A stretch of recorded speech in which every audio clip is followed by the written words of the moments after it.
Welcome to our channel. Today we how to install a traditional IRA with Charles Schwab easy tutorial step by step clearly.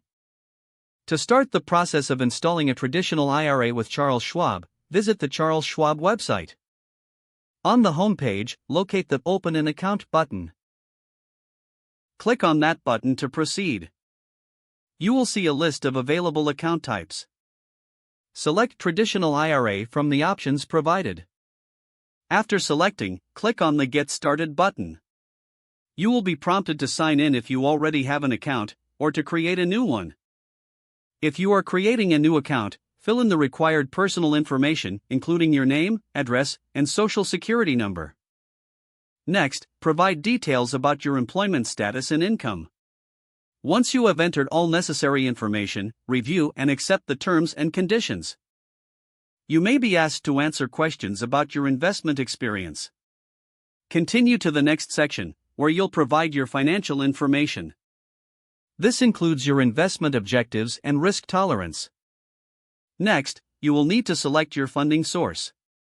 You can choose to fund your IRA via bank transfer, rollover from another account, or a check.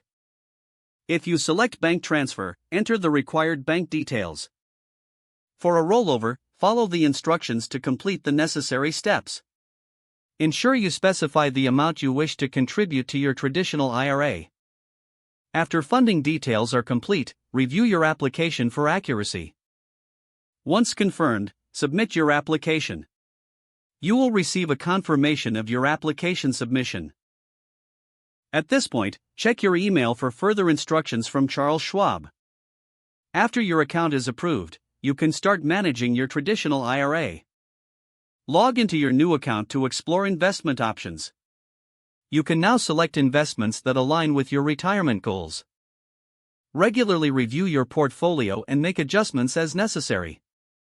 That's it, you now have a fully established traditional IRA with Charles Schwab. If the page does not load, refresh the browser or try again in a private or incognito window.